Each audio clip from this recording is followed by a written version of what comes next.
Hello again, welcome everyone.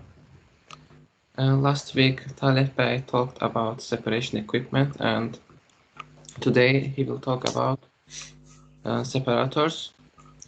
And good luck. First of all, good afternoon to everyone, and Zar, thanks for the introduction. As Zar stated, just our topic for today will be about the separator. Actually, considering the previous session, I just decided to divide the separators topic into two parts because in the previous session it just lasted a lot. That's why just let's say just I would like to divide the separator course into two sections. The first one is the theoretical part. The second one is the practical part. I know just the theoretical part is a little bit boring, but let's just go a little bit deeper and just share our knowledge about the separators. Before starting our session, I want to kindly ask you just a point. If for any point, just maybe you have the question, because during presenting the course, I cannot see the messages, and unfortunately, I don't receive any notifications. That's why please interrupt me without a problem. It's not a problem for me. Just please interrupt me and ask you a question. And also, if let's say just some, because I'm just sharing my screen, if on your screen some details are not clear or just you cannot see them properly, just let me know. I can make I can zoom it, or anyway we can find the solution. Okay, let's start our topic. Now I am sharing my screen.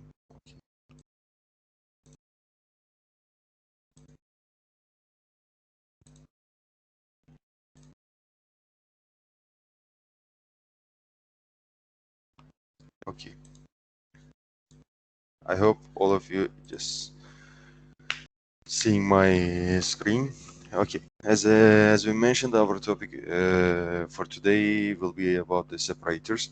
Okay, and actually we have given some brief information about the separators and the separation process in the previous session. Now just we will go a little bit deeper. Okay, the separation, the principles of the separation theory. Actually, in this chapter, we will cover the principles of the two-phase gas-liquid separators. Let's say just considering the fundamental theories and practical issues. Actually, we need to consider in the stage of choice and the sizing of horizontal or vertical separators. Okay. Actually, let's say just a simple selection guide. Say just, the procedure. During this stage, we need to consider some principal factors. For example, which affect the design and the orientation of the separator. Actually, the separations generally, I want to give some brief information about the separation. The separation has some main categories, just as listed in the below. The first one is the density. In the density, that's the let's say it's the most easiest operation, because it's based on the gravitational difference of the molecules or of the particles. And in this type of separation, we don't need to provide our system with the energy. That's why we don't have any energy input. And almost for in every plants of oil and gas, in upstream, downstream, also in midstream, we have the separators.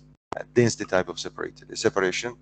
And these are the separators, and we will dedicate this chapter, these two chapter. Let's say it's the today's and the next week's chapter for this separator. The second one is the filtration. Filtration is based on the molecular size of the particles, and by using this phenomena, the uh, the phases are separated. In principle, here the separated phase is the solid phase. The third one is the absorption.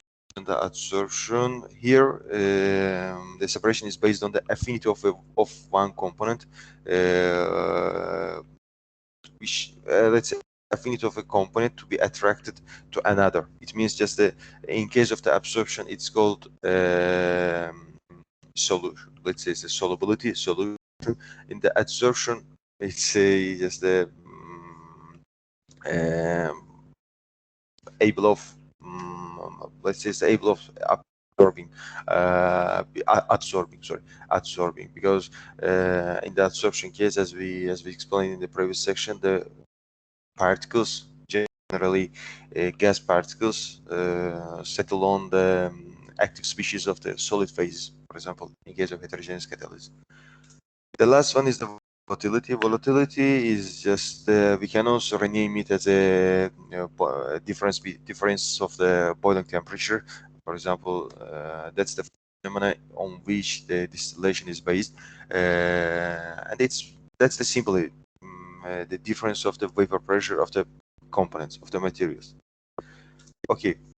In the separator, the main factor is the differences of the density. The and the operate how, okay, just we have the difference of the density, but how we operate our operation. Here we give our particles sufficient time, which is called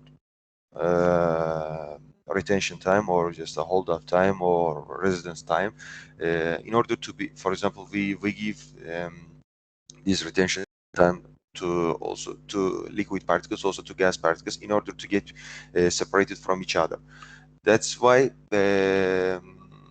and the practical approach for these separators is to use concept of let's say the retention time, and then one of the main calculations is to calculate this retention time in order to properly size the separators. And okay, just we have already mentioned about that, and we can also talk.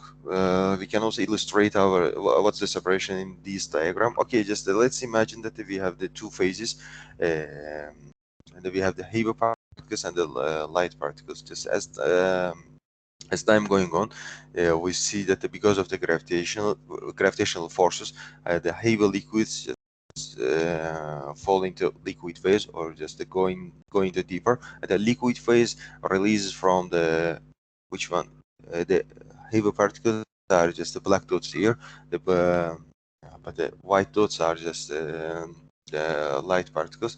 And here just as time passing, the phases are separated from each other by simply by the gravitational force. We can also see from, for example, we can also see this phenomena also for buzzed drinks, for example, Coca-Cola. When we just maintain it at atmospheric pressure and the ambient temperature, as time passing, the gas molecules releases from the solution, let's say. Okay. The next topic now, just okay. Another case, another point here. Just the also light particles, also the heavy particles can coalesce with each other, but it's a little bit difficult without any devices, without any. For example, in separators, we see that we will use we are using mist eliminator, or just we are using coalescing parts in order to coalesce, in order to make much greater droplets. The phase diagrams during the let's say that's a topic of the thermodynamics, and that's very important topic, very important point for the separators. Let's say what are the phases. We know that some very well-known phases are just the three phases: just solid phase, liquid phase, and the gas phase. And in order to define it, we know that the phase diagrams actually dedicated to each particle, for example, carbon dioxide, for example, for water, for other components. That's the let's say that's the intrinsic curve for each component. And if we can now we will try to understand what's the phase diagram. Here phase diagram show the state of the component at different pressure and the temperature, and the actual phase diagram is plotted uh, depending on the temperature and the pressure. And let's just see some important points on the phase diagrams. Here we have the critical point. Now let's start from the just let's go step by step. First one is the triple point. Triple point is that's the unique point where three states of matter, let's say it's the gas, liquid, and the solid, all of them are existing. That's the that occurs at predefined temperature and the pressure. Just that's the unique point. And critical point, all we know that the critical point is defined that there is a point after it we cannot separate the liquid and the gas phase by simple separation. Yeah, that's the critical point. And what's the fusion? We all know from the from basic courses of the physics or chemistry or the thermodynamics. Fusion is the or melting is the transition between the liquid and the solid phase. And the vaporization and the condensation curve, that's the transition between the gases and the liquid phases. Okay, and the sublimation and the sublimation curve, which is the transition between the gases and the solid status. Okay, oops, sorry. Let's see the curves here. Here we have, okay, sorry? Any of you just made the question or not? Sorry, I just, because I heard the words, that's why. Okay, here we have the different curves, the green curve, blue curve, and the red curve. As we see that the red curve represent the phase equilibrium between the solid phase and the liquid, vapor phase, and here the green curve represent the solid, the equilibrium between the solid equilibrium or the transition between the solid phase and the from solid phase to liquid phase or vice versa, and the blue curve representing the transition between the liquid phase and the vapor gaseous phase or vapor phase. Yeah, vapor phase. And if we can say that the, apart from these lines, for example here or here or here, we have only one phase. It's a solid phase, liquid phase, or vapor phase. But on these lines, we have both phases. Let's say just for example, on the red curve, we have the both solid phase and the vapor phase, or for the blue curve, the existing phases are liquid phase and the vapor phase. In case of green curve, the existing phases are solid phase and the liquid phase. Okay. I think that's the just small introduction about. I know just all of you have the sufficient information about that. Okay, now passing to phase diagram of the binary mixture. That was about phase diagram we have shown. That was about the pure substances. Okay, just a binary mixture. Let's imagine that we have the two crystals, two solid phase, or two, let's say just the two materials A and B. And here we have the phase diagram of the binary mixture, and we know that, for example, here A plus B, let's say just that's the solid phase, A plus liquid. Let's say just here we have the solid A and the mixture of the A and B in liquid phase. The same for B plus liquid, but in this case B is the solid phase. The solid phase contains only the component B, and plus the mixture of the A and B in liquid phase. And here all our system is in liquid phase. Okay, here just as we have already mentioned, just here the possible phase. For example, here is the pure crystals of A. For example, here the pure crystals of the B, and here the liquid phase. For example, here, also here, the liquid phase. Okay, what's the liquid curves? Liquid curves just that's the line just separating the phase A plus liquid from all liquid phase, or from the people of the all liquid phase from the B plus liquid phase. Okay, how can we also nominate this curve? We can say that that's the let's say just the curve shows the first solidification of the phase. Let's say just after passing this line, we can see the first crystals of the, for example, in this case, the crystals of the substance A. In this case, substance of B. Okay, and we have also the solidus phase. Okay, the solidus phase represent the curve which is passed, and the first droplets of the A or B, or let's say liquid phases are existing. That's why just the solidus curves, that's the border between the pure solid phase and the mixture or pure liquid phase, for example, that point. But at that point, the point A represent the eutectic point. Let's call it the eutectic point. And now I want to go into a little bit deeper for this binary mixture, and let's recall some terminology about the binary mixture. And again, as we said, liquid phase, just that's the separating the field of all liquid from the liquid of crystals. Let's say it's liquid and the crystals, liquid A and B. Also, in this case, we can say that the liquid phase and the B crystals, and the solidus line, that's the separating the field of all solid from the, let's say, the liquid plus crystals or pure liquid. Actually, that unique point is called the eutectic point. As just mentioned here, let's say the graphically we can, okay, theoretically we can say that that's the eutectic point, show that when increasing the temperature, we are perfectly passing from the all solid phase to the all liquid phase. But graphically we can say that these points are the intersection point of the liquidus and the solidus line. And we have also congruent melting.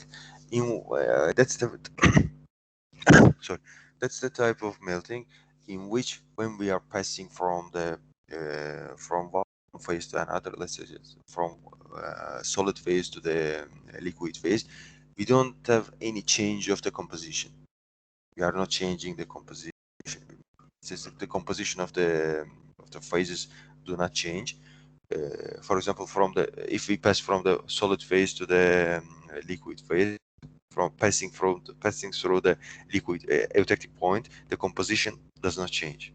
But passing through this point, for example, the composition change, because we have the different composition in the liquid phase and the different composition in the solid phase. For example, here we have this in solid phase we have both A and B, but in this case we have only A. That's why that's not a congruent melting. That's the incongruent melting. That's the, let's say, that's the perfectly inverse of the congruent melting, which represent the let's say some melting which is followed by the changing of the composition. Simply, I think that's also clear to all of us. Let's pass to the Gibbs phase rule. Okay, for the Gibbs, we know that we have several intensive properties of the components. Let's say the temperature, pressure, and one of the main important thermodynamical properties is the Gibbs phase rule. That's mainly when you see the, let's say, the equilibrium, it means that it's the equations been derived from the Gibbs energy, or the formulas of the Gibbs energies. And as we say that the substance we are describing, in order to define the substance or their state of matter, firstly the temperature should be defined or should be selected. The second one is the pressure, and also by the volume entropy, that's which is the one of the important parameters of the components. And the fourth one is the enthalpy and the Gibbs energy. Gibbs energy, actually, the Gibbs energy is it's the thermodynamical point. That's not the topic of our course, but the Gibbs energy shows the chemical potential of our component. Is the chemical potential. When we have the, for example, equilibrium in, let's imagine the binary mixture, and let's imagine that we have both liquid phase and the liquid phase and the vapor phase, gas phase. Let's vapor phase. Yeah, let's call it vapor phase. Liquid phase and the vapor. Uh, Liquid phase and the vapor phase. I just sorry, I just forgot. In order to define its equilibrium, the equilibrium point, we need to define the Gibbs energy. And at equilibrium, we say that the Gibbs energies of the liquid phase and of the gas phase are equal to each other. Okay, we will talk about it later on these slides. Okay, now another important point is the independency of intensive properties, and by using by using the phenomenon of Gibbs phase rule, Gibbs energy, and the Gibbs phase rule, we can define the independency of the components. Actually, the independency of the, it's also called degree of freedom. That's it's represented by this formula here. F is equal to C minus P plus 2. Here phi is the degrees of freedom, C number of components, and the P number of phases. Okay, let's consider an example. Again, the phase diagram. Okay, here let's imagine that we have the point A. We have the point A. In point A, we have the one component, because that's the pure substance. That's why the C is 1. Phase is 1. Yeah. And the F is 2. Okay, well, let's put these numbers in the formula. 1 minus 1, because C is 1, P is 1. 1 minus 1 plus 2. So that's 2. Okay, 2. Degrees of freedom is equal to 2. Okay, but what means just having degrees of freedom equal to 2? That means in the vapor phase, under these limits, independently we can change our temperature and the pressure. Let's consider the two parameters, pressure and the temperature. We can change them. That's why we have the 2 degrees of freedom. Okay, let's imagine another point. Point P on the curve of the condensation curve, or on the vaporization curve. Okay, here we have the, again, component 1, but in this case we have the 2 phases, because we have the both liquid phase and the vapor phase. Then we have the degree of freedom F is equal to 1. Okay, what does it mean? It means that we have only 1 degree of freedom. If we select the pressure and predefined pressure, we can change the temperature. For example, if we select the temperature, if we select the, let's say, as a varying component, the temperature, we cannot change the pressure now independently, because let's remember that the pressure on this line, that's the vapor pressure, and the vapor pressure is absolutely dependent on the temperature, or vice versa. Let's say the vapor temperature is strongly dependent on the vapor pressure, or operating pressure. Okay, that's why we have only 1 degree of freedom. Okay, let's come to the last point, the point C. In the point C, we have the component, again, the bound component, but the phase is 3. Here, if we put these numbers in the formula, 1 minus 3 plus 2, F is equal to 0. It means that never we can change the pressure or temperature if we want to be in the triple point. As we said before, the triple point has the predefined conditions, has the predefined temperature and the pressure. Okay, let's pass to the vapor liquid equilibrium. That's a little bit, let's say that this part is always interesting to me, because that's the explanation, and that's the way of, let's say, the understanding how we are having the equilibrium in the phases. Okay, let's imagine that if we have the liquid phase and the gas phase. Let's denote, let's say, the vapor phase with alpha and the liquid phase with beta. Okay, in order to let's summarize like that. In order to have the equilibrium, we need to have the three kinds of equilibrium, three types of the equilibrium. The first one is the heat equilibrium, because we need to have the same temperature both in liquid phase and in the liquid, both in liquid phase and the vapor phase.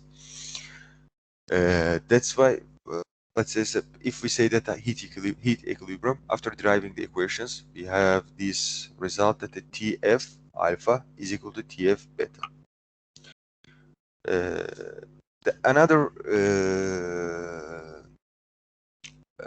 equilibrium is the mechanical equilibrium. That can also be called the momentum equilibrium. In this case, we can prove that the pressure of the alpha phase, vapor phase, is equal to pressure of the beta phase. And the third one is the mass equilibrium, and they are defined by the fugacities. That's the most interesting part of the thermodynamics. Fugacities, the activities of the components. Let's go in a little bit deeper. And in order for calculation purposes, the important point is the ratio between the substance. Let's talk here. I forgot to say that here I is let's say represented the components, because in vapor liquid equilibrium we are talking at least about a binary mixture, but it can be also the multi-component mixture. Let's say we have the several components. For example, let's imagine the natural gas, methane, C1, C2, C3, C4 up to C8, C9. Yeah, we have these components, and all of them we are denoting. We are denoting, let's say, denoting all the components with the numbers 1, 2, 3, 4. And for the calculation purposes, the important parameter, one of the important parameters is the ratio between the molar composition of the component I in vapor phase. That's represented as Y here, and the ratio to. Sorry. I'm sorry to interrupt. Can I ask a question?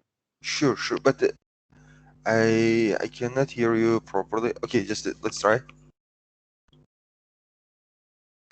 I asked that in the heat equilibrium, what is F? Here because here the F, let's say, just because the heat equilibrium have been derived from the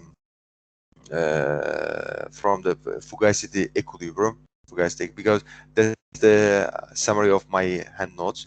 That's why we have derived the heat equilibrium from the mass balance, not mass balance, but from the dependently on the fugacity equation. That's why just we denoted the temperature with a subscript. We have described them with a subscript of F. But how can we understand this one? We can say that okay, we can also for the pressure we can write here I, for example, for every component, the pressure of the every component in alpha phase, in vapor phase, is equal to pressure of that component in the liquid phase. Also, that's the same for the heat equilibrium. For example, methane of let's consider a little bit heavier component. Let's say it's a pentane. In the natural gas, we are talking about a pentane. Let's say that's the temperature of the pentane in the vapor phase, which is equal to temperature of the pentane in the liquid phase. But that's just that's the residual of our way of derivation. that's why. But thanks for the question. Actually, we can eliminate them, or just we can understand. In a way, I just told you that let's say let's go in a little bit deeper. Okay, heat equilibrium. The T, for example, we consider the pentane. The temperature of the pentane in the vapor phase is equal to temperature of the pentane in liquid phase. And in case of the mechanical equilibrium, the pressure of the pentane in the vapor phase and the pressure of the pentane in the liquid phase. But we have considered the uniform pressure and the temperature in the system. That's why we can say that we can eliminate going, let's say, as the singularity of the components. Let's say, so we don't need to consider the singular components, each component. That's why we can say that the heat equilibrium can be represented by the temperature equality between the alpha phase and the liquid phase, and the mechanical equilibrium between the alpha phase and the liquid beta phase. At the mass, but in case of the mass balance, we always have to consider a single component. I think the question, the answer, I don't know, is clear for you or not. Our friend, I don't know. That's clear? Yeah. Okay. Thank you so much for the question. Okay. For the calculation purposes, we have said that that's the ratio between the yi. Let's say the I representing here the components, the y representing the fraction of the component in the vapor phase, and the x representing the fraction of the component I in the liquid phase. Okay, another important point is the fugacity estimation. Sorry, fugacity estimation in the vapor phase, for the vapor phase, because we need to calculate the fugacities also in vapor phase, also in liquid phase. Okay, in case of the vapor, we can say that the main formula is like that. That's the Fi alpha. This is it means it's a vapor phase, which is dependent temperature, pressure, and the composition is equal to the operating. That's the operating pressure. Operating pressure multiplied by the fraction of the component in the vapor phase, actually, and the f of I, f of I alpha, and that's also the dependent on the T, P, and the Y, Tp and the Y. And how can we define these, let's say, as the f of I? That's the actually intrinsic, let's say, the fugacity activity of the components. Do we all remember the? Do we all? I think it's the we had some experience in the HISIS, right? And during simulating some, let's say, equipment in the HISIS, just during my bachelor degree, always just we have selected the Peng Robinson. But it was really always interesting to me that, okay, what's the Peng Robinson here? That's the equation of state. Peng Robinson, also SRA, also another type of the thermodynamical packages used in Pro2 or in ICIS or in Unisim, in Dynesim, in all other simulations. Also, one of the main dynamic simulations. This is a recent dynamic simulations is the Mobatech that's made in Holland.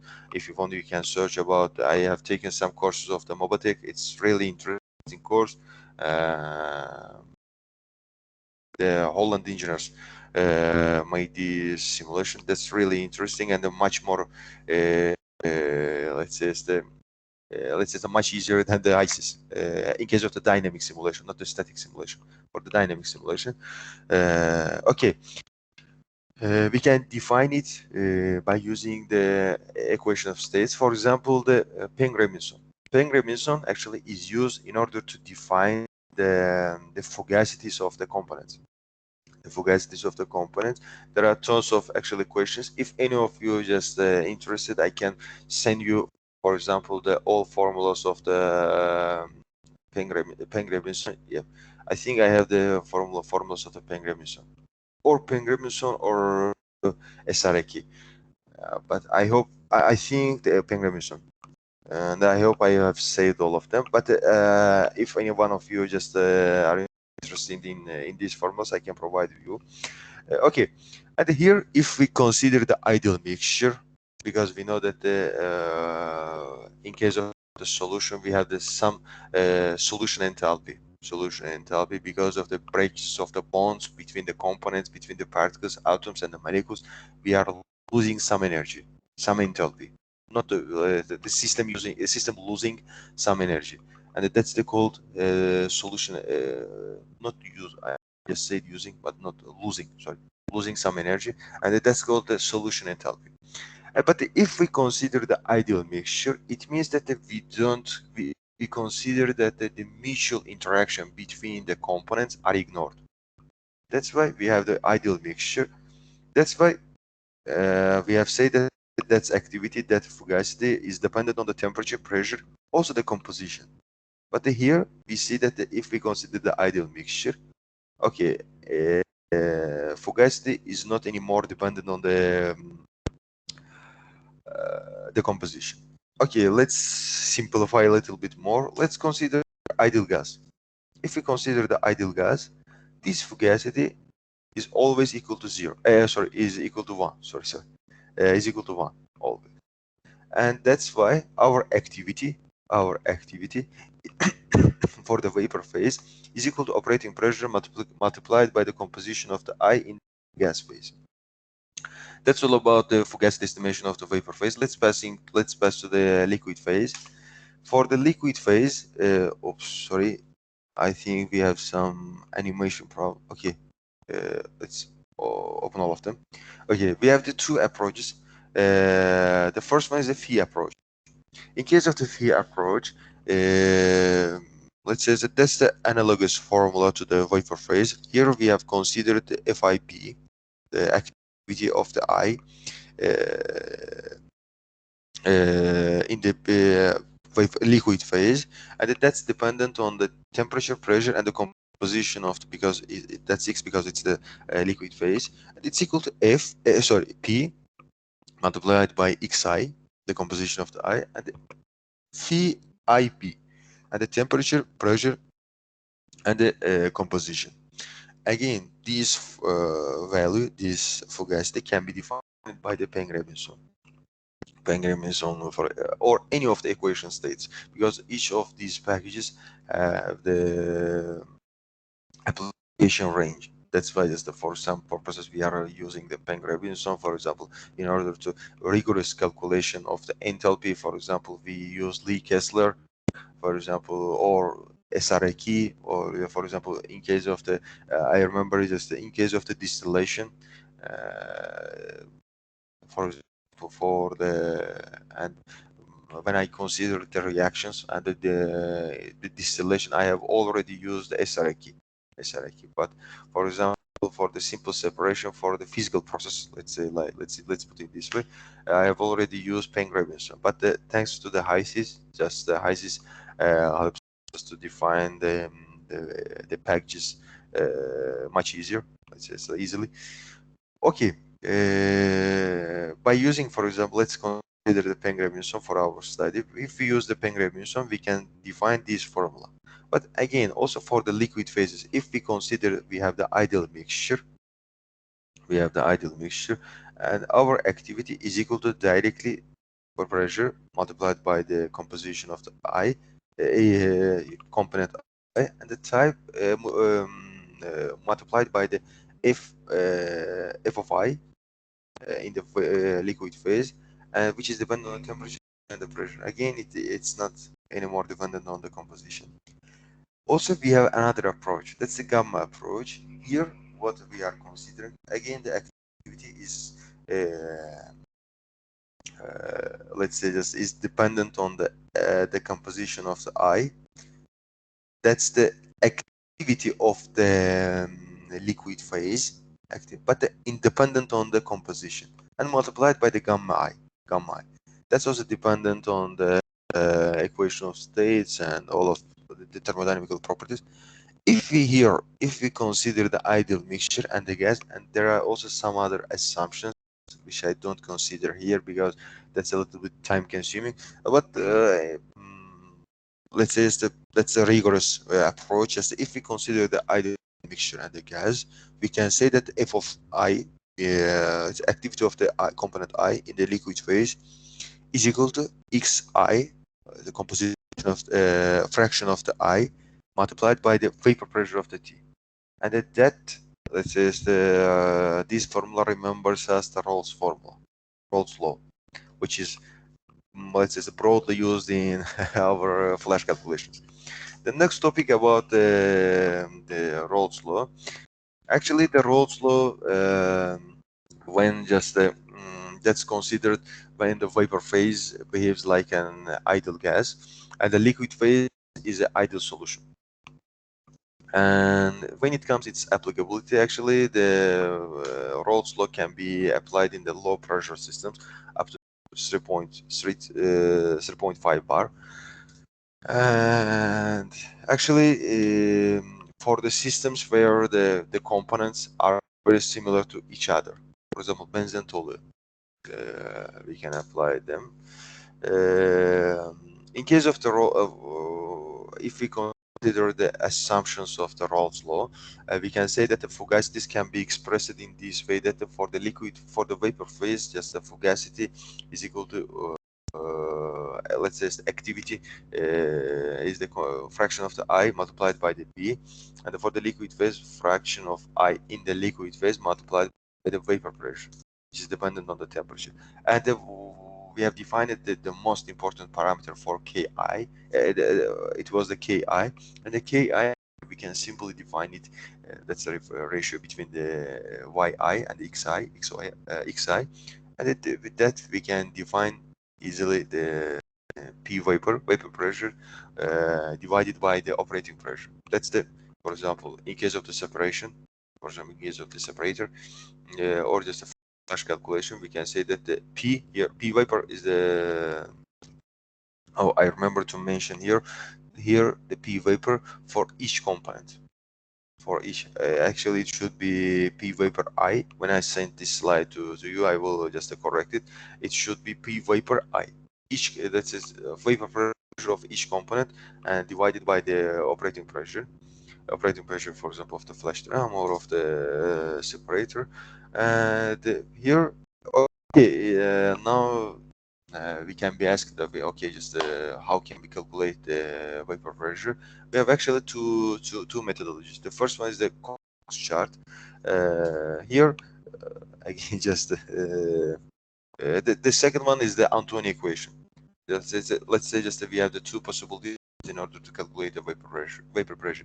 The first one is using the graphic. Let's say just a graphical approach. We can use the chart, and the second one is the Antonio equation. Okay, here I think it's not just clearly seen, but that's the let's say it's the temperature, and that's the vapor pressure of each component. For example, here it's represented the propane, for example, ethylene, for example, isobutane, and we can define from this diagram. But for the computational aided, computer aided solutions, for example, if we do our calculation in Excel, we cannot let's say just insert the graphical representation here because the Excel cannot interpret this data. That's why what we should do, we should use the what's this, numerical expression. That's the Antonio equation. Here, depending on the library, depending on the literature, the, let's say it can be either logarithm or ln, or based on 10. It can be just let's say the base of this logarithm can be also the a, let's say ln, natural logarithm. Also it can be 10, just depending on the literature. Here the component of the the vapor pressure of the component I is dependent on the some constants AI, BI, and the CI, and the temperature. Generally, the temperature here should be given in the Kelvin, but I have seen some literature really just is here the temperature is expressed in the degree Celsius, and when it comes to the vapor pressure, actually the vapor pressure can be millimeter mercury or just in bar in kilopascal, depending again just, I'm saying depending on the literature. That's why just during these calculations please pay attention to the units of the literature. Okay, and also we can use the for the K values, which is the ratio between the fraction of the I in liquid phase and the fraction of the I in the liquid phase. We can use also the some practical method. Let's say we can use the correlation for this method. One of the most, let's say, the mostly used correlation is the Wilson correlation, which is represented in like that. Here the Ki is dependent on the operating pressure, the critical operating pressure and operating temperature, and the critical pressure and the critical temperature, and that's the actually the eccentric factor, which is also represented in HISIS. The eccentric factor, that's the, let's say, so let's define it qualitatively. That's the okay, here are the formulas. Okay, actually the eccentric factor tells us that the molecule or just the atom of the particles, how they differentiate from the circle or from the sphere, and that's represented by the eccentric factor. Okay, limitation of the correlation. Oh, we know that all correlations have the limitations, and again that correlation is also applicable up to pressures up to 0.5 bar. Unfortunately, we see that here the K values are independent on the composition. That's why this factor give us some errors during calculations. Okay, that's all about the K value correlation. Now we will come to the vapor liquid equilibrium calculations. Okay, in order before passing to the vapor liquid equilibrium calculations, we need to define 2 points. The bubble point and the dew point.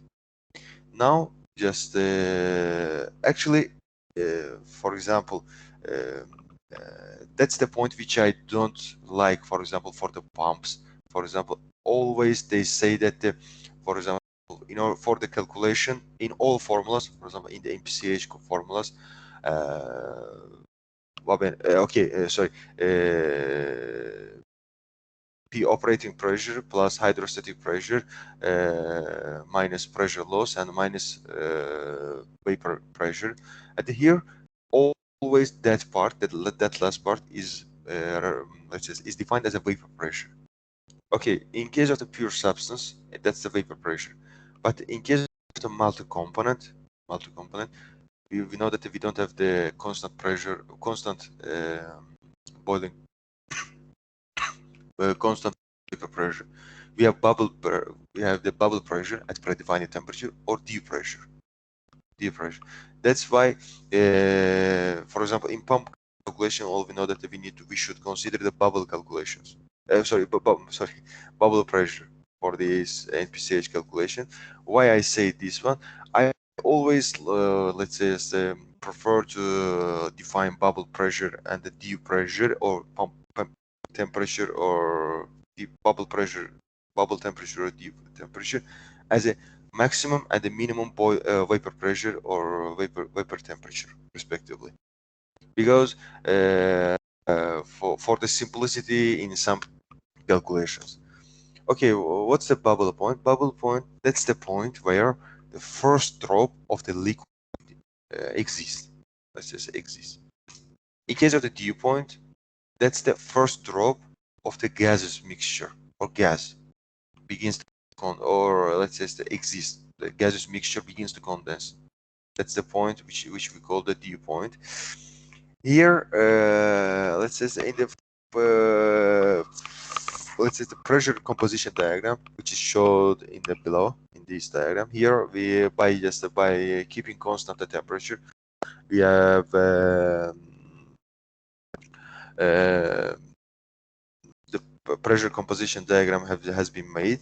Here we know that we see that that's the pressure which is represented in the which is denoted in the millimeter mercury against the composition of the I.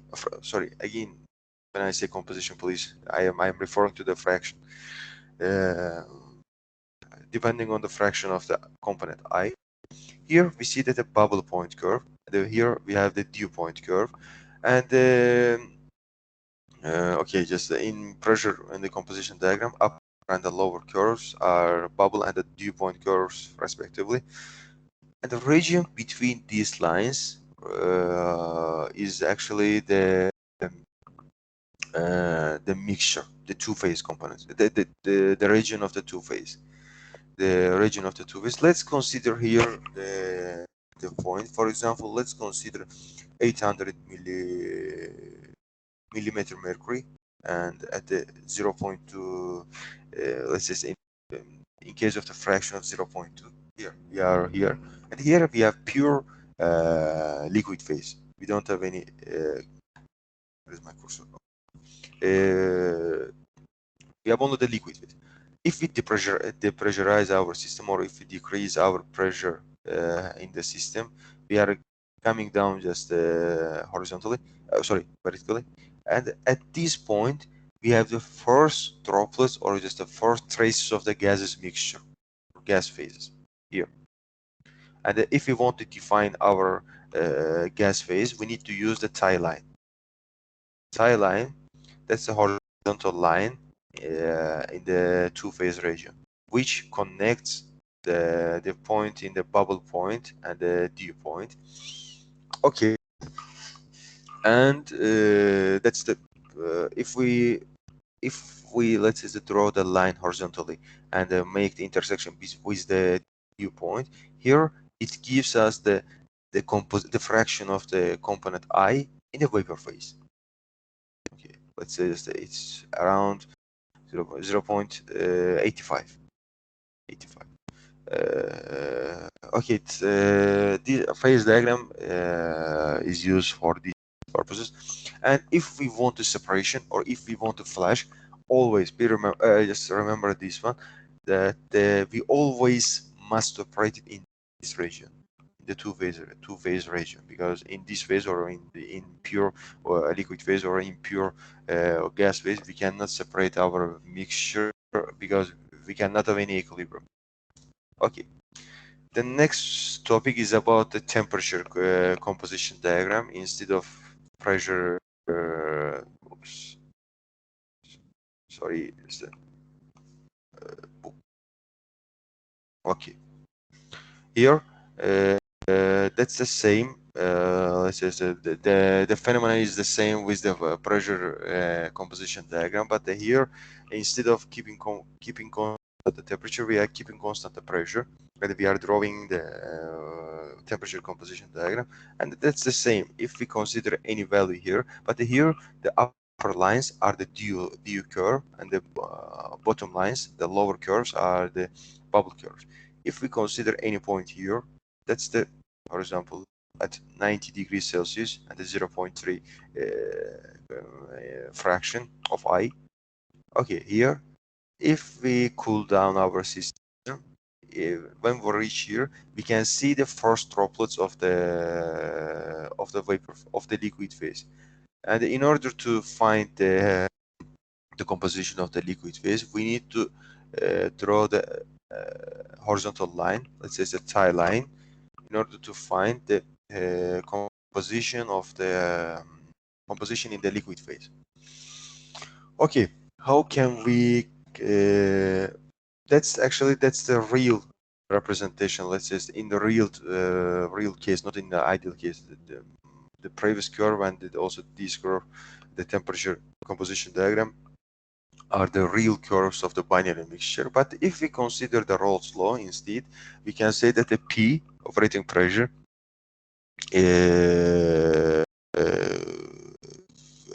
Okay, just that's the P is equal to xy multiplied by the P vapor. And actually, no, I made a mistake here. Sorry, I made a mistake. Actually, it should be xi multiplied by the P is equal to yi multiplied by P is equal to xi multiplied by the P vapor. Sorry for this error. Okay, just let's eliminate this formula. We can just consider this formula. The P is equal to xi multiplied by the pi vapor, the summation of all these components, because if we consider here this formula like just yi,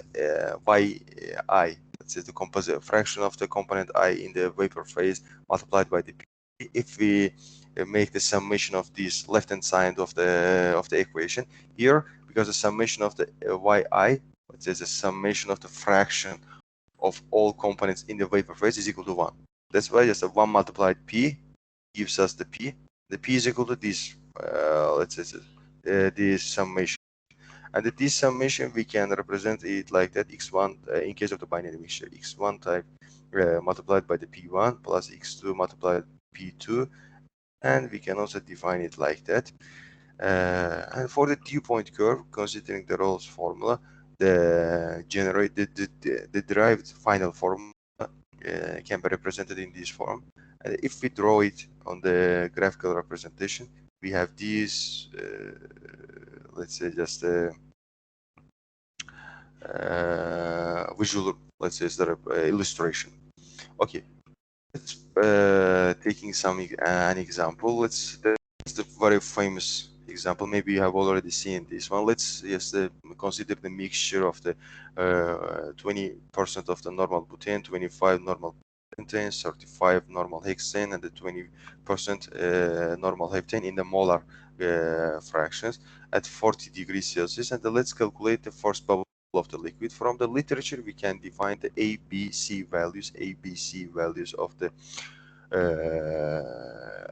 Anton equation for butane, pentane, hexane, and heptane, and we can calculate the vapor pressure of these components at 40 degrees Celsius. And after calculating this one, okay, we can putting in the formula P, because we know that the P bubble is equal to x1 multiplied by P1 plus x2 multiplied by P2, and plot x2 because I have not written this part because the space is a little bit let's say it's smaller. That's why it's a P bubble. If we multiply, for example, the P1 with the 0.2, P2 with the 0.25, for example, P3 with the 0.35, P4 with the 0.2, we can, if we make the summation of these components, we can have this formula. Okay, in order to calculate the composition of the first bubble of vapor, because we are considering the equilibrium here, and then we know that the formula that the y no, not the y, sorry, yi divided by the xi is equal to p vapor divided by p. And we know the p vapor for all components. We know the p because just we have just calculated here the bubble point, and just by putting all these formulas in the place of the form in their places, just in the formula, we can calculate the composition of the vapor, the composition of the first bubble of vapor. Let's say it's the first bubble of vapor. Also, we can do the same calculation, we can do the same problem for the dew point calculations, and if we consider the same composition, same mixture, and at the same operating temperature, and we can calculate by using the Anton equations, we can use we can calculate the vapor pressure of each component, and after defining them, we can calculate the dew point by this formula shown in the previous slides, this formula.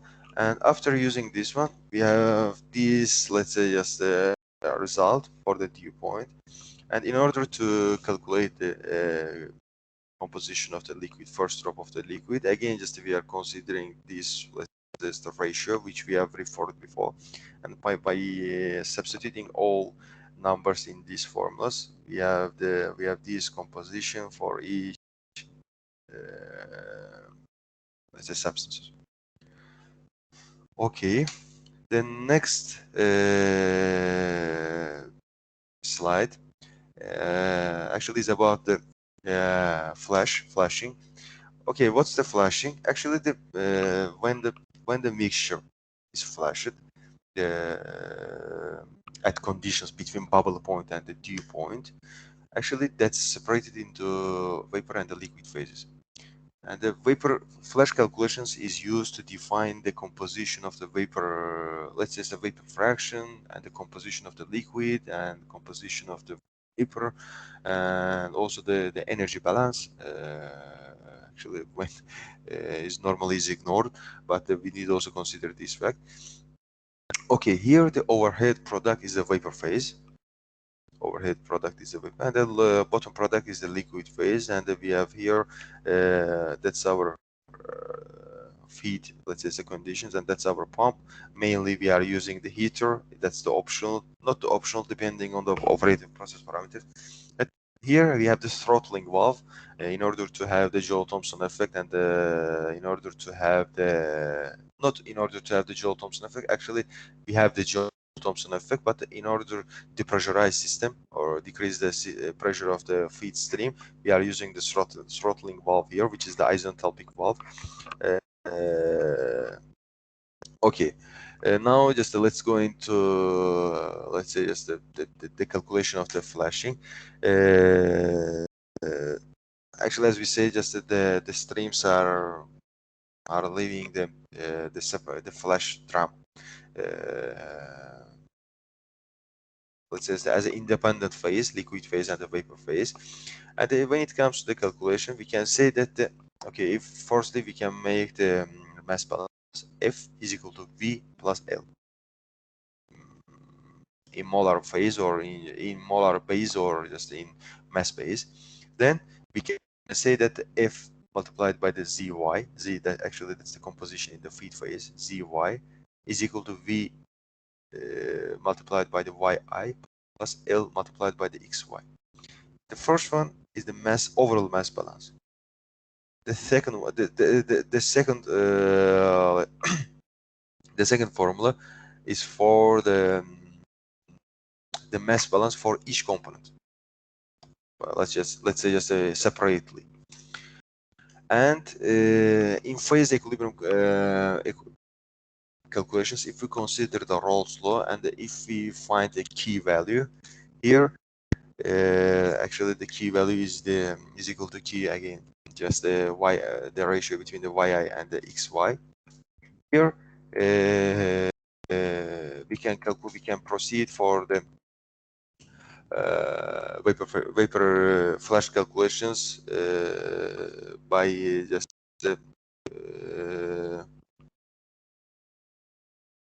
just considering these formulas.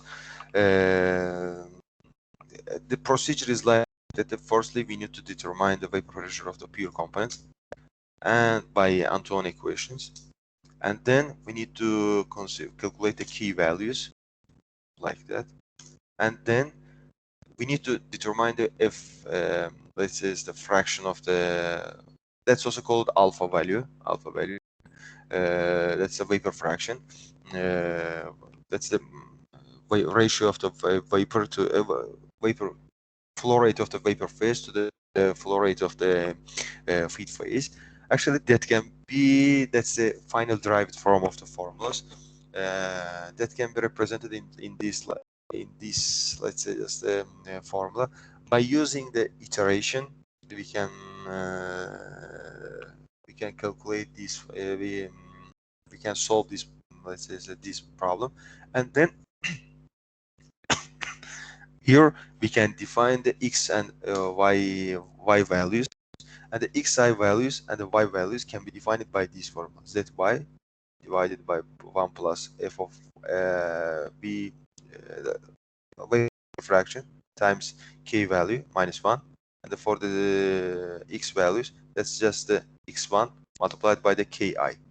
That's why it says zi multiplied by the ki 1 plus f vapor fraction times ki minus 1 minus 1. Okay,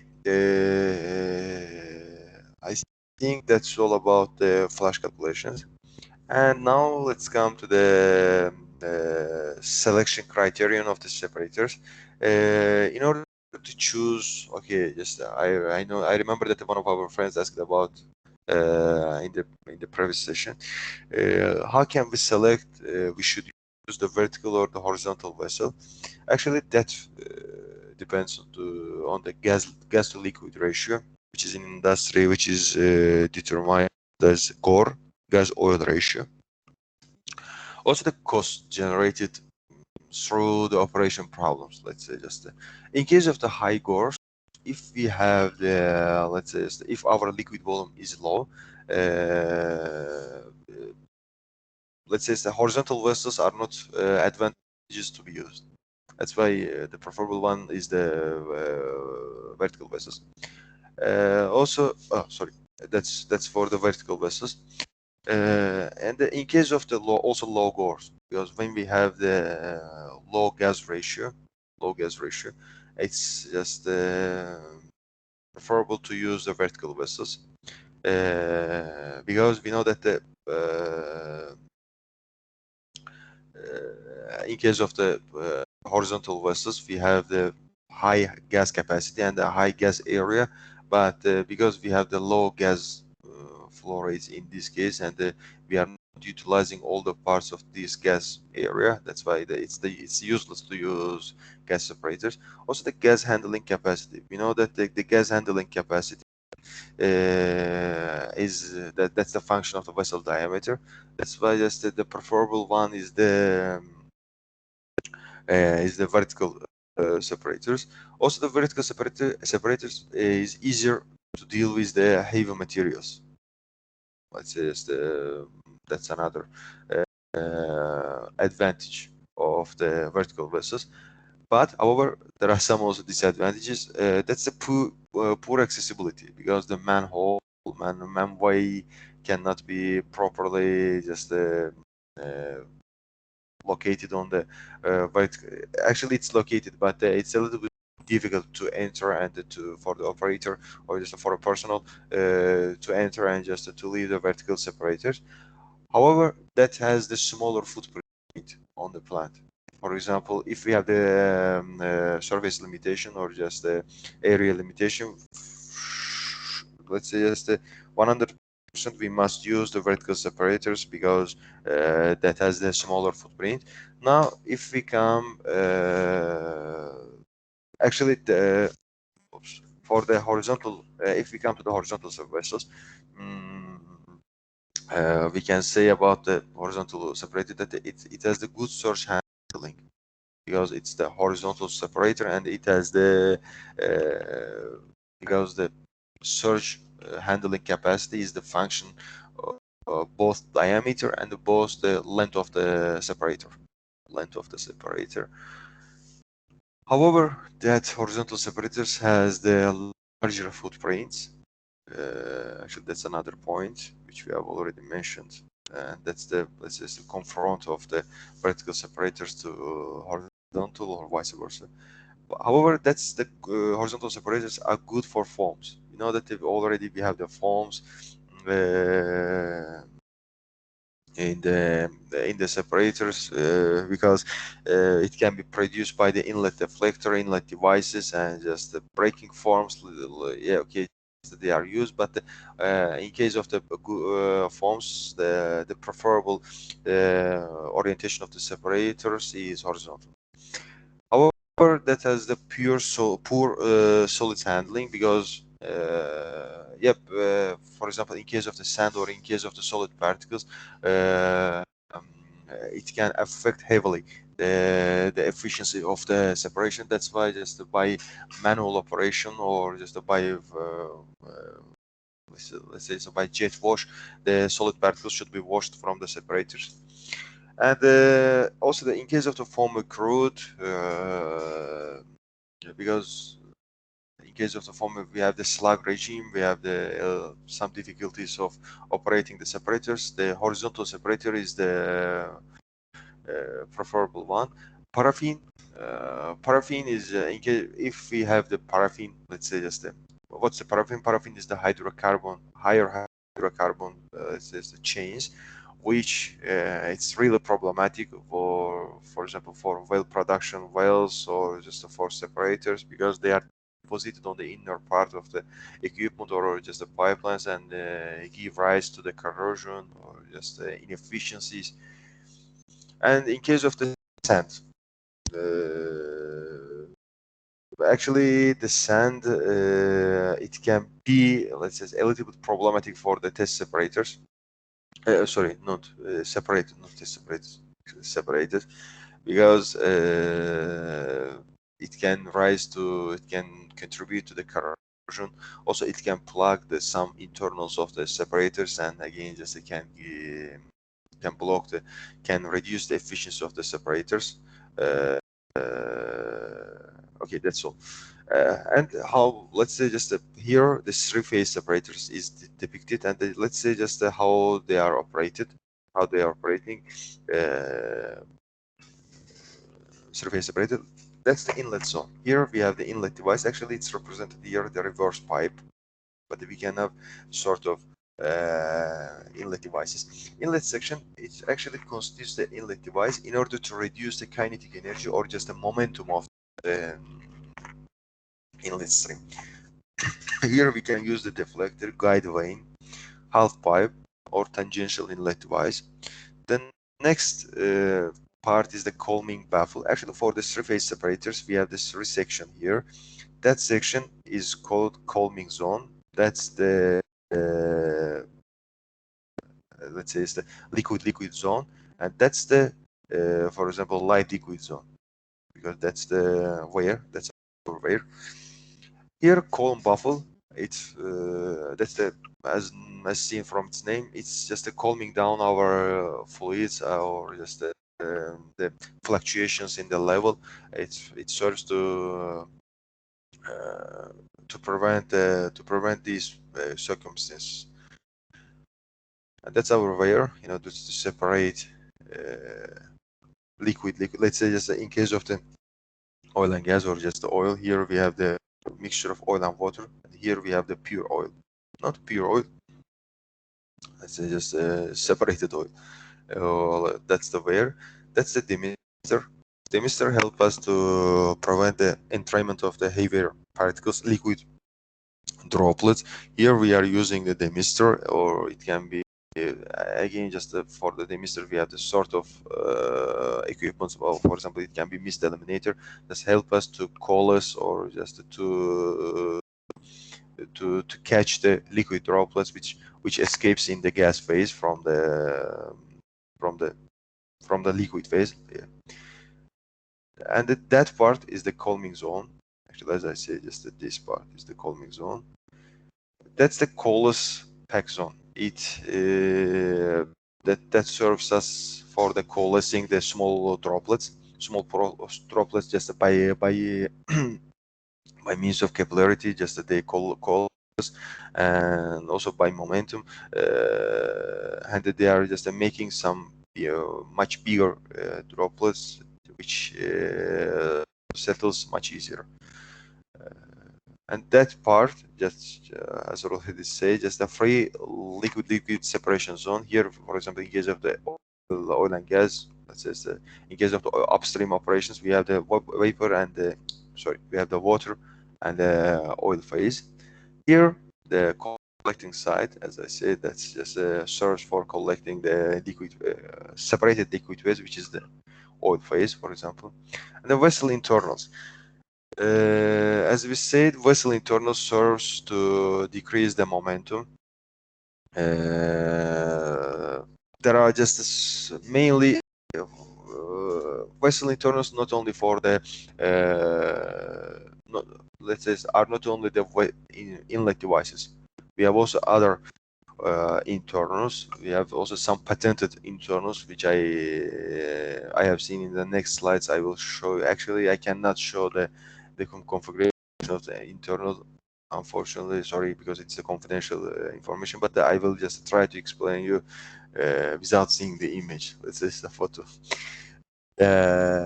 Actually, that's the patent of the, not the patent, actually that's the confidential of the Technip FMC.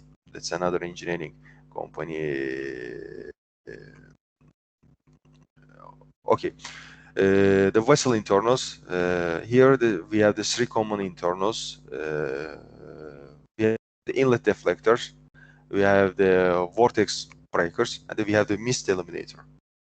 Actually, the inlet deflector is located in the just inlet of the just inlet of the separators. In order, it it serves to reduce the momentum of the or velocity of the inlet feed. The vortex breaker, we know that we have the vortex, that's the which is very problematic for the separations. And the vortex here, in order to, let's say, just sorry, to avoid the vortices, we are using the vortex breaker. Okay, that's mainly located in the liquid outlet of the separator. For example, in case of the three-phase separators, we are using the vortex breaker also for water outlet, also for oil outlet. And another one, the last one, is the mist eliminator, which is located in the gas outlet stream of the separator, in order to avoid the entrainment of the liquid droplets in the gas phase. Okay, when it comes to the separator sizing, actually we can say that okay, that's the steps of the separators. We have actually two parts: process engineering part and the mechanical engineering part. For the process engineering, that's called also the designing of the separators. Firstly, we need to define the type of separator. The second one, diameter and height and length. The third one is a level measuring point, and also internals, also size of nozzles, the selection and the design of vortex breaker, sample points, the provision of solids. We need to also consider this fact. Okay, that's all about just that's a summary about the process engineering task for separator sizing. For the mechanical engineering, what mechanical engineers do for the separators? First one is the thickness, considering the operating pressure, operating temperature. The second one is the weight and the supports, in order to design the supports for the separators, which eliminates the vibration, also other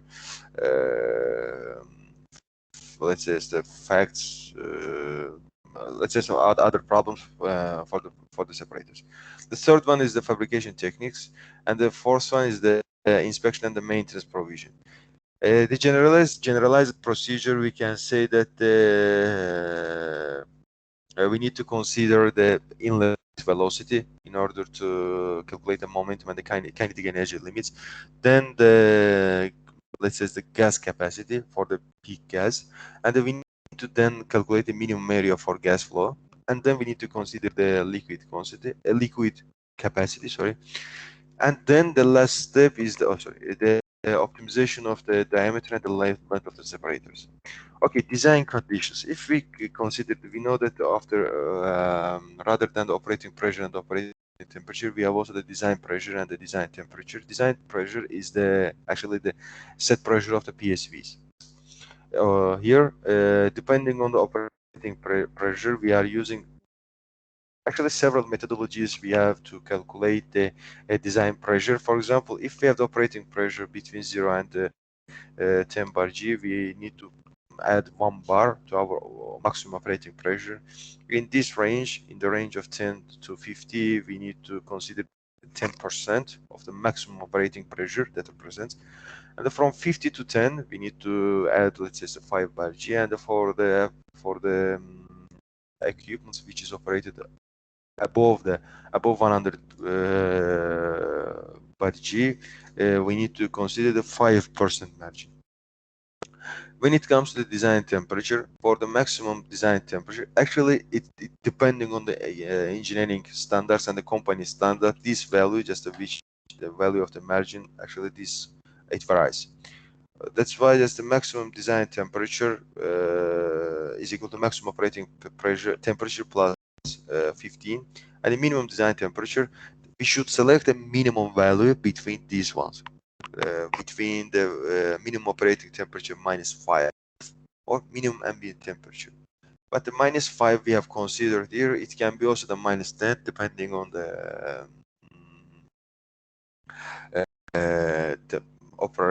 depending on the standards. But when minimum operating temperature here is mentioned, please remember that that can be also the abnormal operating.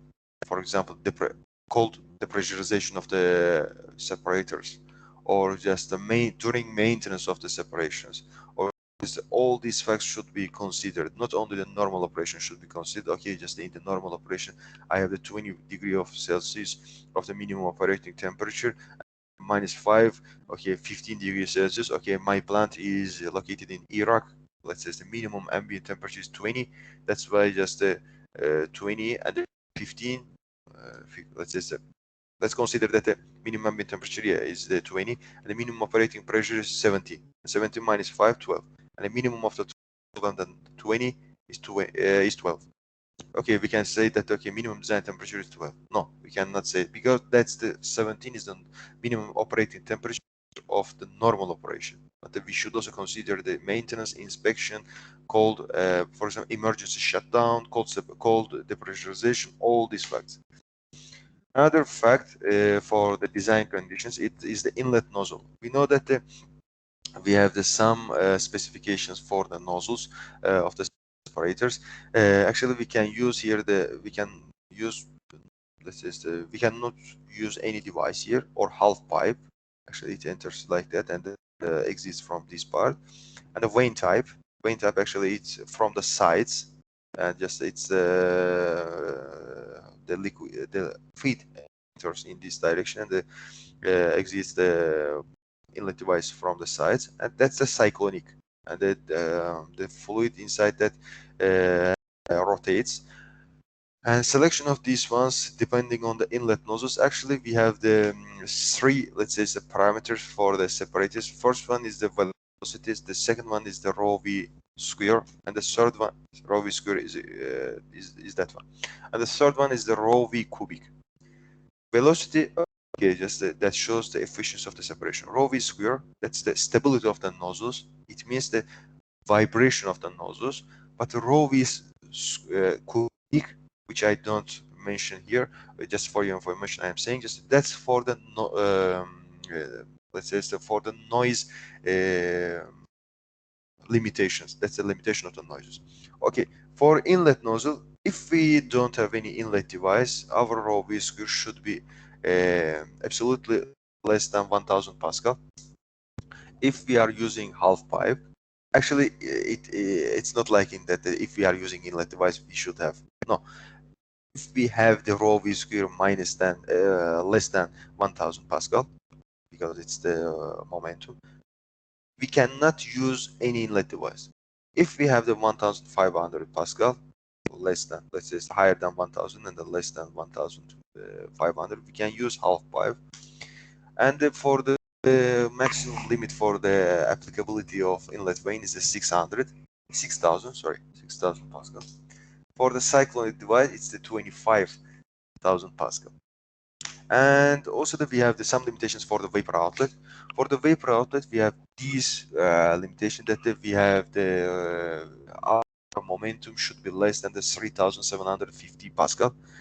But if we have the, let's say, the higher rho v higher momentum, we can use the several outlets for this in order to reduce the momentum. And for the liquid outlets, we have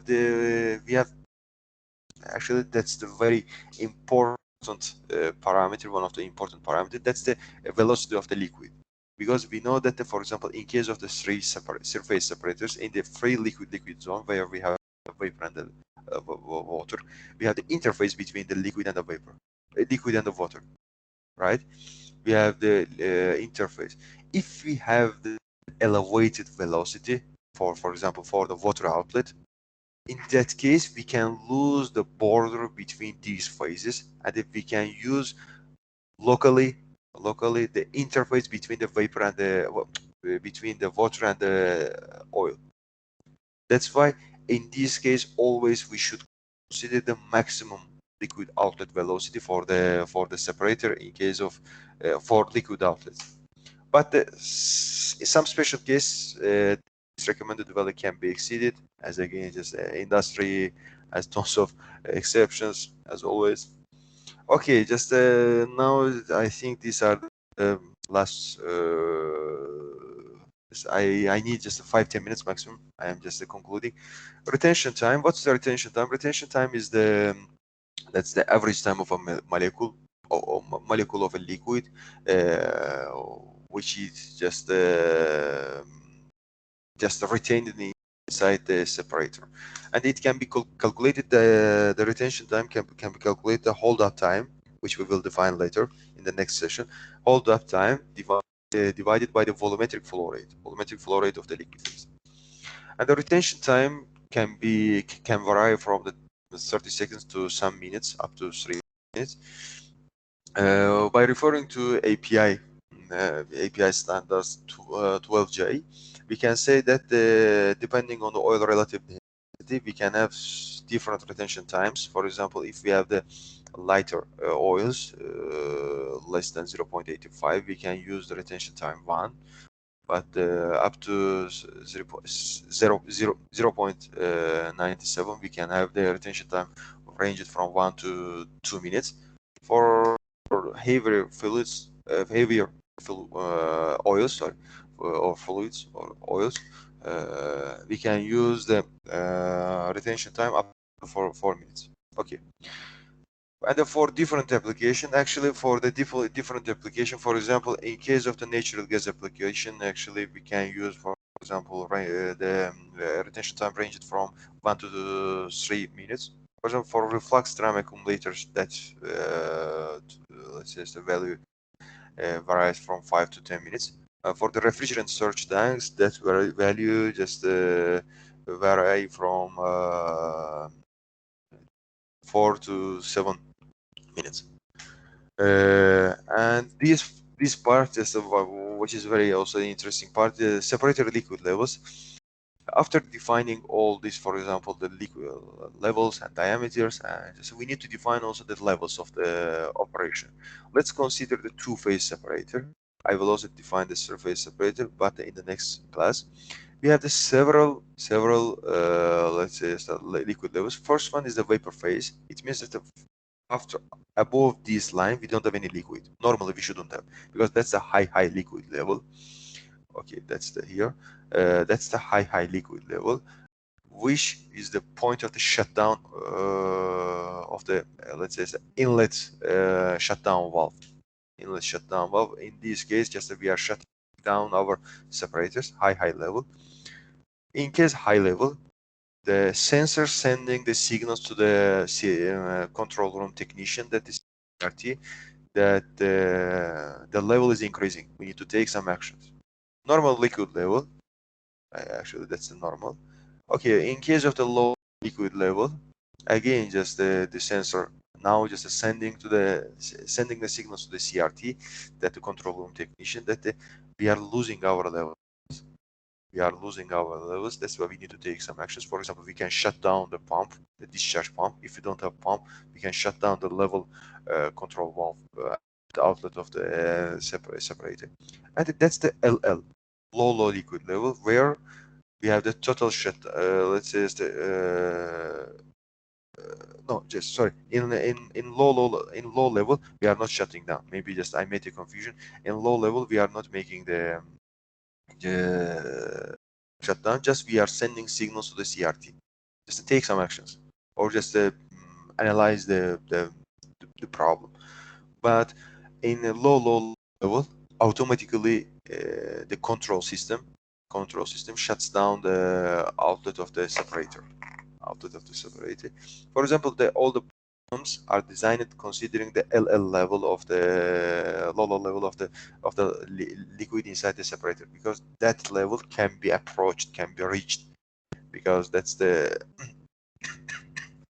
it's not desirable, but it can be reached. And if it comes to the diameter, the length between these, for example, levels, we have several standards. Actually, again, depending on the company specification, company standards, also basis of design of the project, it can vary. For example, generally for the low level, in order to put all the instrumentation, all the, let's say, just the equipment, not equipment, instruments in the separator, we should at least have 100 millimeter of the but normally this level also in some literature it's specified as a 300 millimeter.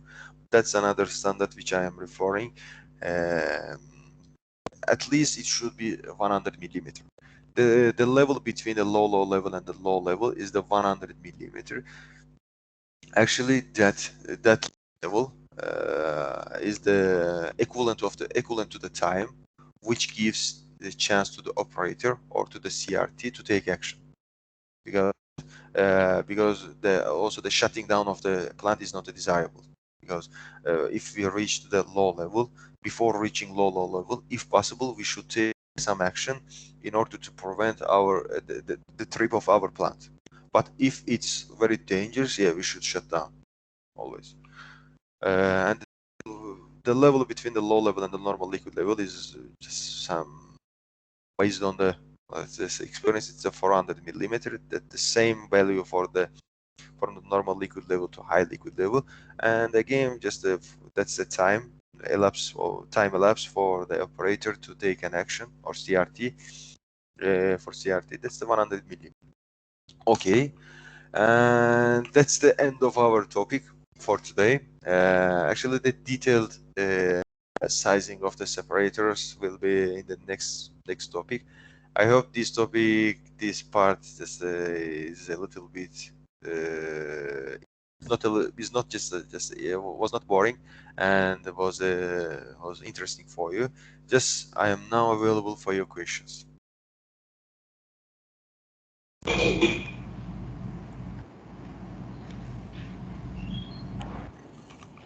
If we have the yep. Yeah. First of all, thank you for your presentation. I just want to ask, how do we define these high and low levels? Are they based on kind of equations, calculations, or just rule of sums defined on the past experience? Like, You say just the high level or low yeah, level? how do we define this? Okay.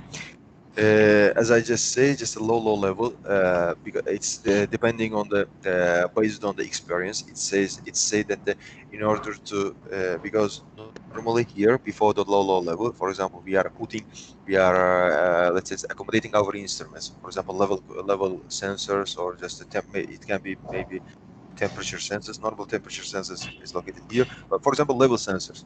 In order, and we know that the level sensors, all the sensors have the applicability. They have the let's say just the not tolerance, let's say just the turn down ratio, minimum and the maximum operating, let's say, is the range. And this level cannot, for example, level sensor cannot measure all the levels just which we want. That's why we need to have some low level above these sensors in order to let them operate just properly. That's why that's mainly the practical one. Yeah, low level.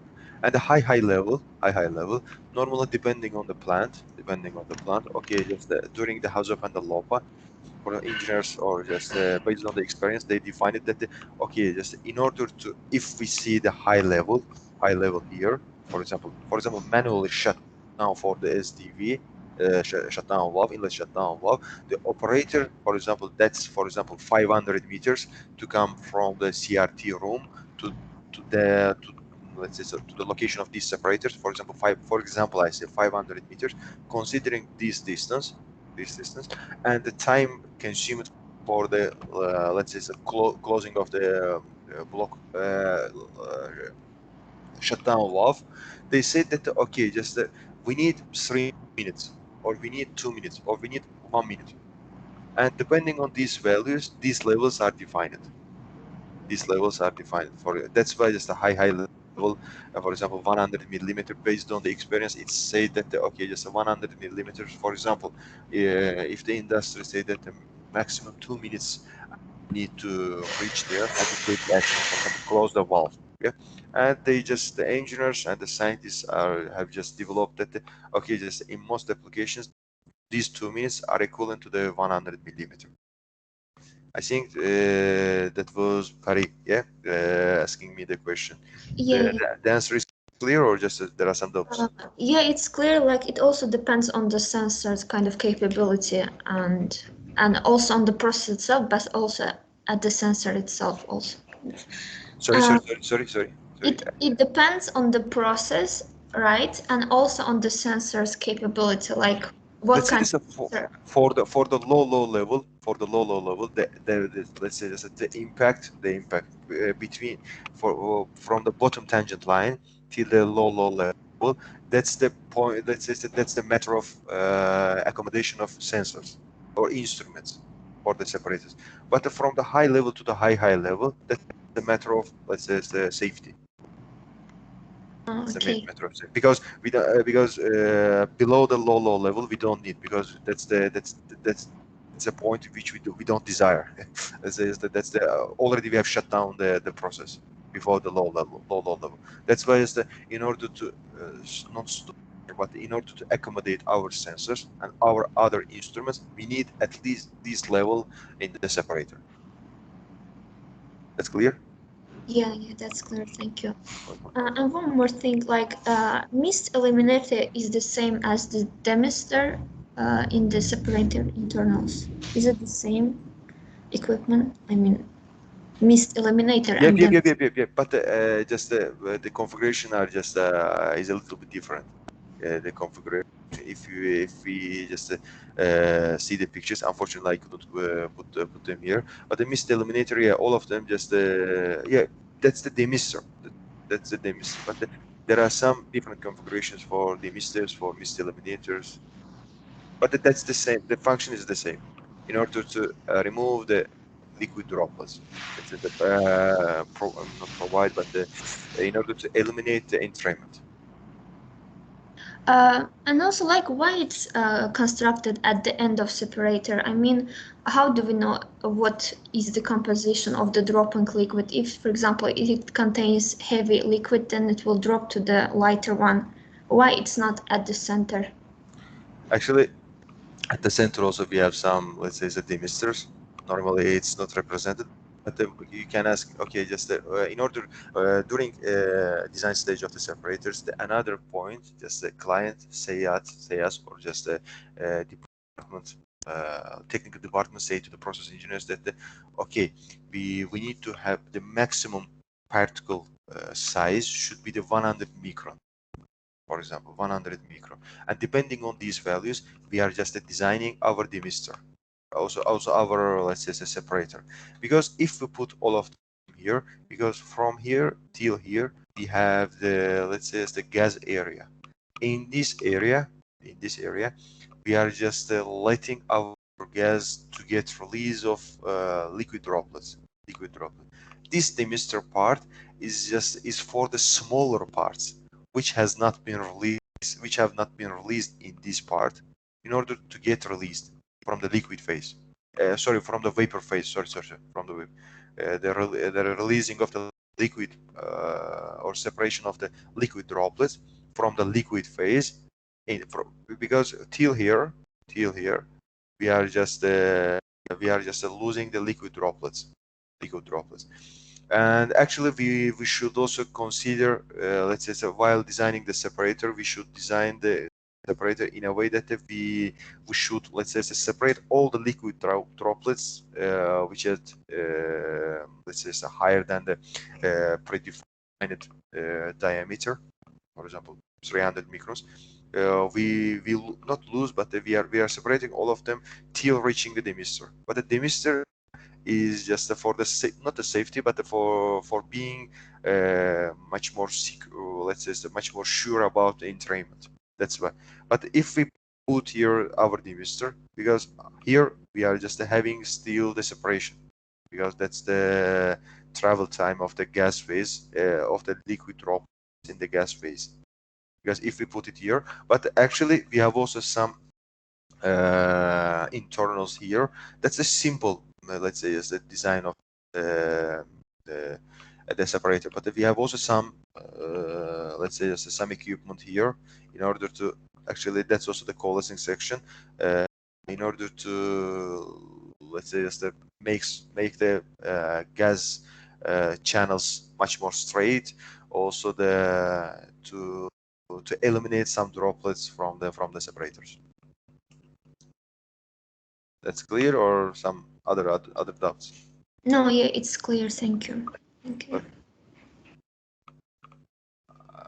Other questions? Maybe in the chat there are some questions.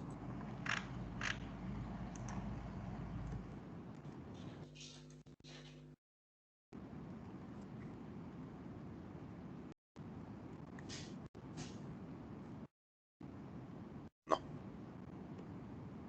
Hi, Taleh. Taleh, Nuri. Thank you. Welcome. Yeah. Usually, how people are fixing the desired operating pressure for the separator. For example, wellhead is coming. My flow line pressure is 100 bar or 150 psi. Yeah. See? Yeah. Here. Yep. People. Sorry. I'm just confusing about the Italian and the English language. Sorry. Okay. Yeah. That's why I just see. Yeah. Okay. How to fix the desired operating pressure for the separator?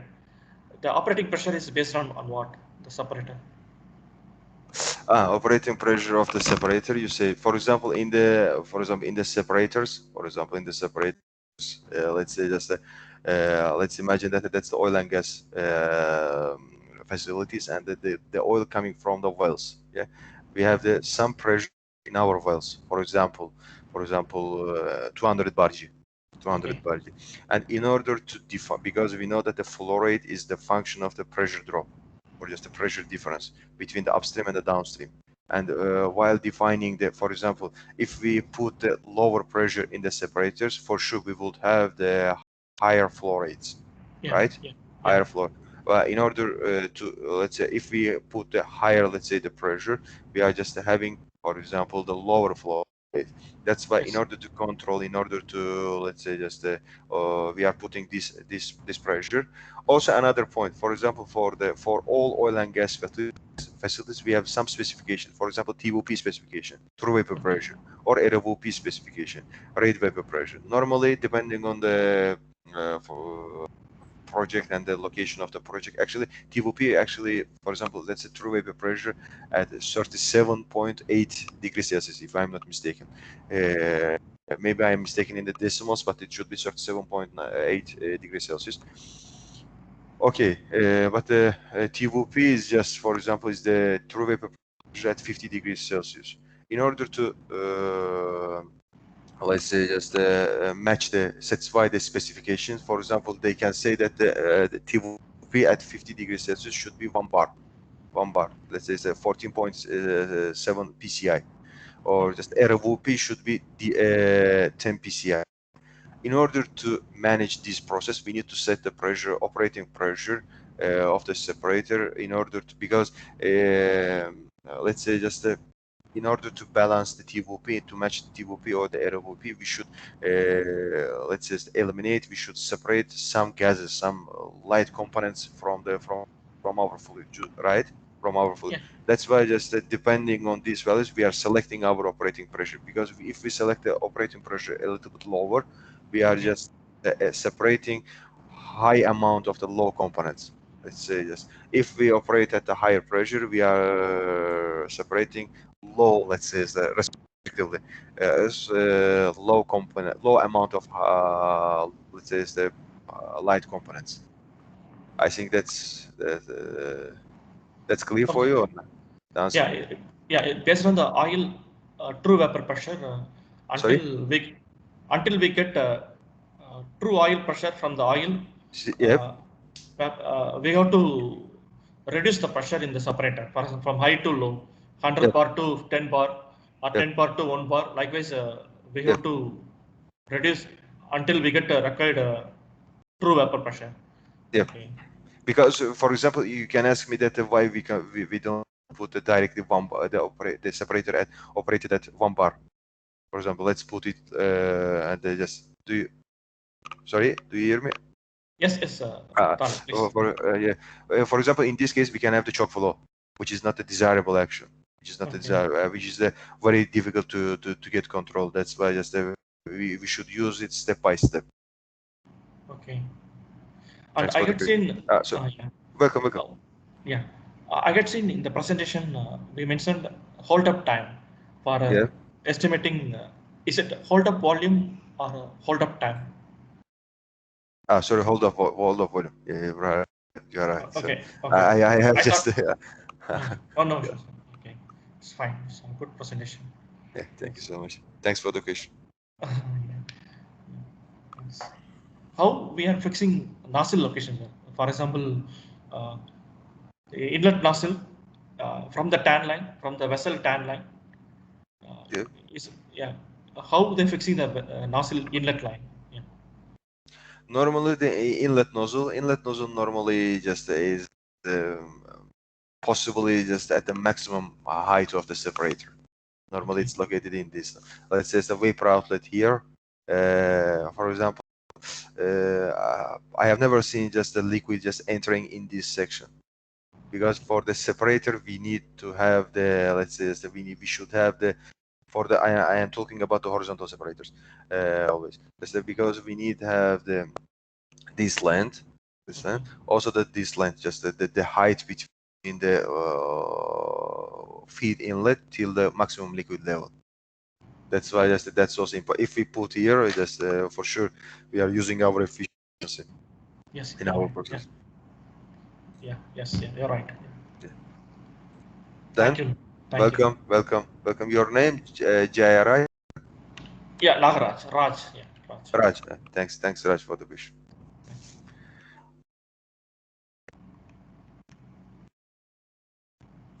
Okay, another question. Let's see how just.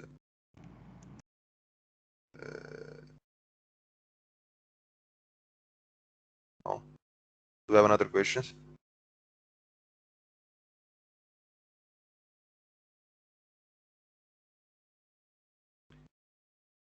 Okay.